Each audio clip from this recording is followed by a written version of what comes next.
box. You know that's always exciting. It doesn't even fit in the frame. That must mean there's a lot of goodies inside. So what are we waiting for? Let's crack open this BrickLink order.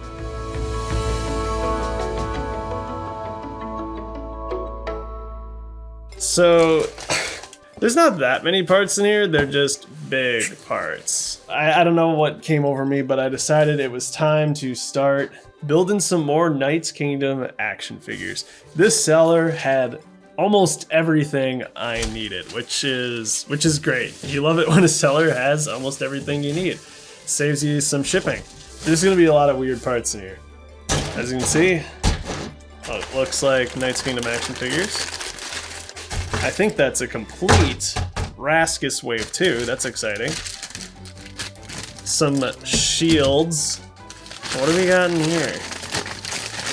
Oh, would you look at that? More Knights Kingdom action figure parts. Let's just open all these up and, well, we'll save this one for another time. That's the complete Raskus, which is good. I think it was way too expensive. Wave 1, you can get figures for $2. Wave 2, you can't even find them in the US. It's crazy. Wave 3 is a little all over the place too. I mean, the highlights here are going to be the shields. The shields are beautiful, especially look at this Drakus Wave 3 shield with the dragon. So this is just all flat silver with a really nice paint job on top of, like, look at the wood texturing on that shield. Really, really cool. I hope I can get all the Wave 3 figures together to do some sort of revisiting. Maybe I'll group the figures into my system set video. We'll see. It's a long way out at this point. See too the armor plating that was developed for that. Look at how like ridiculously specialized it is. That's the only thing that gives away that it's actually Lego. You got some anti-studs on the bottom. This is Sir Adric, also from Wave 3. This is gonna be Wave 2 Jaco, who's rather tricky to find, but I got most of the pieces for him here, and then I have another order coming up that should have the rest. So you can see too, for the Wave 2 figures, that they did some printing on the helmet. So there's some silver printing for Jaco's Wave 2 helmet. That's pretty sweet. And it's so funny. Like, these massive pieces are like 25 cents from most sellers. Crazy stuff. The rest of what's in here is just various joints. It looks like I got some Minecraft cave wall pieces. Woo! A single 1x2 dark brown plate. Oh wait, nope. There are 2. That's exciting. But the rest here is gonna be Knights Kingdom stuff. And look at these swords too. So this is probably Wave 2 King Matthias, and that is just recolored here. I think this is Drakus. Drakus has this, so it's got a little bend to it, but we can probably bend that back into place, so I'm not too bummed about it. But yeah, really, really interesting stuff. I'm just gonna slide this off to the side. So let's see what's in this package too. We got more Knights Kingdom stuff in here. Might need more room. There's a lot of parts in here. But there's also some funny things. So I decided to go through this seller's cheapest items. Just the cheapest stuff that he had. Oh, and here we go. Cultress Corner. Quite the selection on the store and very nice prices. But anyway, I went through his cheapest items, which included things like wheels for less than a penny a piece, in order to collect some things for Brickworld this year and the Dirty Buildster competition, which is where you exchange bags of worthless parts with other people and you try to build something out of it. So I tried to get some really cheap, interesting stuff like these 4x4 curved bricks.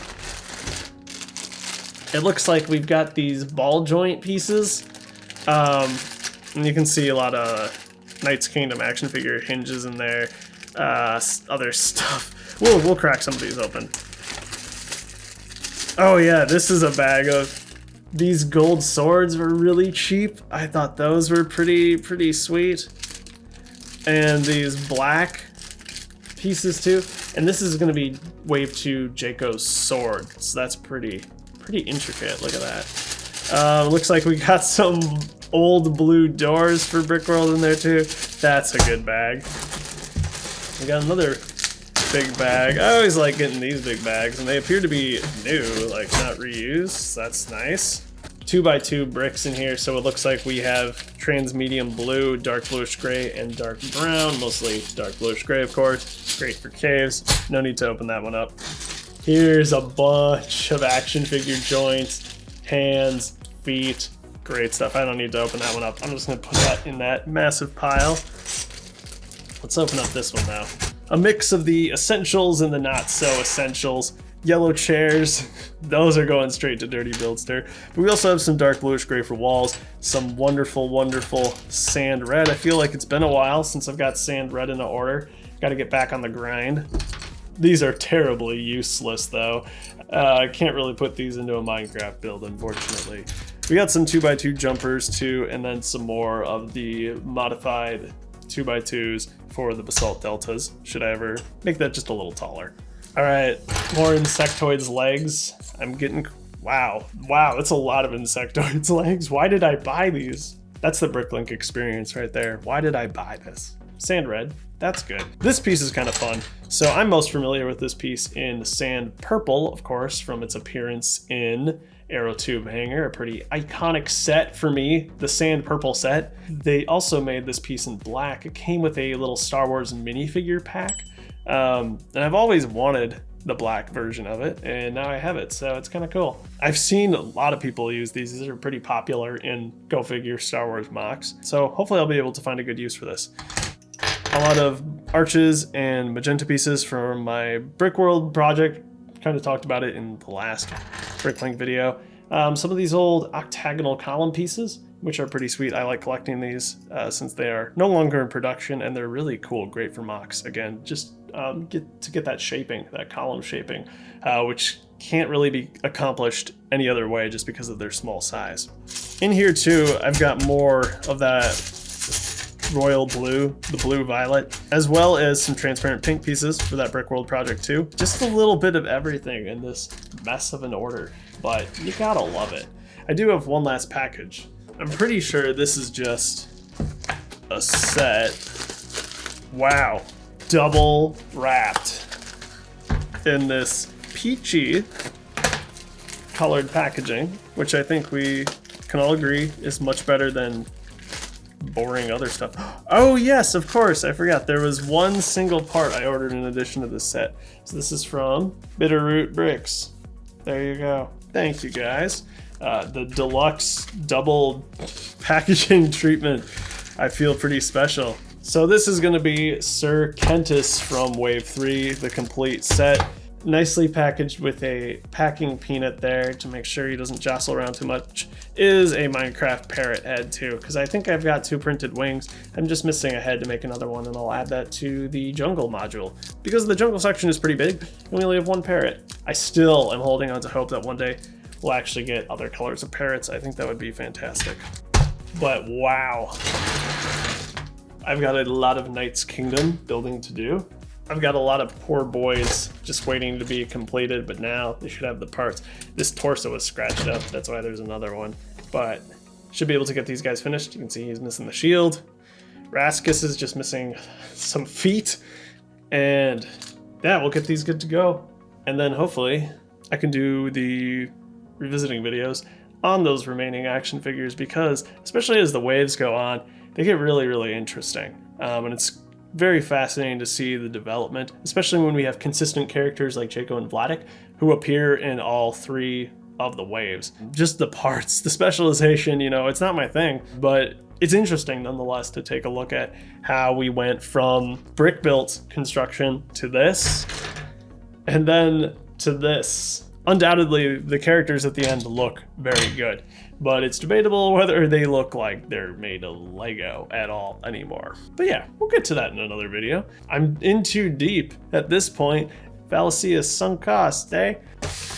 All right, we're gonna squeeze one last order into this video. What prompted this order more than anything is seeing the most recent Harry Potter set reveals for the summer, and I realized, hey, I am still missing like 1 figure from my collection, and that's the Bellatrix that came with the most recent rendition of the Burrow. Pricey figure, geez. But I guess that was a pricier set, and this is a rather desirable figure. This version of the figure is definitely not as awesome as the original Burrow figure, in my opinion. But I mean, I was one away from completion, so I had to get her. She's still great, just lacking the dress printing, which makes me a little sad. So, hey, there we go. I'm caught up on Harry Potter figures for now. So you can see a lot of bright colors in here again. Purples, dark azures, magenta. And this is actually medium orange, the discontinued color that showed up in some adventure sets and some Harry Potter sets from the early 2000s era. He just had some additional fun stuff. So I'm not really sure what the rhyme or reasoning to some of the packaging is, but clearly we have 1x plates in here. Nothing too exciting, so I'm not going to crack that open. You can see exactly what's going on there. It's just the colors more than anything that is really cool. This baggie, the one that Bellatrix was in, has one noteworthy part. That's this mushroom print, which I really wish they still did, and I don't think they do. So there's two versions of these. There's a red one with white spots on it too, but I love these. These are great for mocks. I actually use them in the Lego Minecraft world. I think they just add a lot more character than just a simple 1x1 tile would. Always fun to get these. They are a little pricey though, no doubt about it. And then again, there's just some random parts in those colors that I'm using for that project. Let's open this one up. So these are going to be for the Minecraft world. This is an okay type of stacking in my opinion, because they're easy to separate. And I mean, they're bricks. They would be easy to separate if they were one on top of each other. Also takes up less space in the bag, so that's good. 2x6s are great. I love how many pieces are stuck in here. But 2x6s are great. They're going to take up a lot of room and fill in some caves as we do more underground stuff. There are some fun parts in here, like an old gray cobweb. This would have shown up in a lot of Harry Potter sets. I actually have used them in mocks before, so I thought, hey, let's get another one. I believe it was something like between 30 and 40 cents, which seemed pretty reasonable to me. Since I'm planning on parting with my Temple of Mount Everest set, I will be saying goodbye to a good chunk of my medium orange pieces. So these pieces were all from that set. The elephant tusks are exclusive to that set. I'm guessing the 1x1s showed up in a few other random sets too, but still really cool, not all that common. I try to pick up dark brown 2x2s whenever I can, in the hopes of one day making a Soul Sand Valley, but these can also be used for tree trunks, lots of things in the Lego Minecraft world. I don't know, I like this piece. It was in old gray. I tend to always look through the selection of a seller's old gray, because there's always some hidden old gems in there, and this was one of them. It's a part I don't have in this color at least, so a good addition to the collection. There's like 66, I want to say, 2x2 tiles in here. After doing Ohio, I virtually ran out, so I actually can put these to use. So that's that. Looks like more weird stuff in here. You gotta love it. These I need for striking venom, so those are useful. Seller had some of that beautiful chrome green from that one Technic motorized vehicle thing. Awesome, awesome color. I have a few more of these that I got from a random BrickLink seller a while back. These are Insectoid's legs done in black, so those are kind of cool. Definitely a part that's not in production anymore. This is just a piece for a Phantom, so I can make more custom Phantoms. I believe these are all in old brown, hoping to use those for a snowy village. Had an idea to use those to connect the torch. And then this is royal blue or blue violet from Knight's Kingdom. Again, another color that's just been discontinued, and I try to collect it when I can because it's actually a really cool color. Not a lot of pieces produced in this color. It pretty much is exclusive to Knight's Kingdom, but I don't think it impossible that I do a Knight's Kingdom mock at some point. So it's good to have some extra pieces for that if it ever happens. And yeah, single inverted 2x2 pink tile. Should I ever do a cherry blossom expansion? And then more dark azure pieces in various shapes. And the last thing here, protected in this little sleeve, is yet another Harry Potter poster. This one, hopefully, is the one I ordered. Yes, so this is the 2003 version, which has both 2003 sets in the middle. I highly doubt they're featured on this side. This is just the same as the 2002 poster. But we'll look at this in more detail when I eventually do a revisiting of these first few waves of Harry Potter. But yeah, that's going to be all for the orders this time. Sincerely, go have yourself a fantastic life, and I'll be seeing you back here very soon.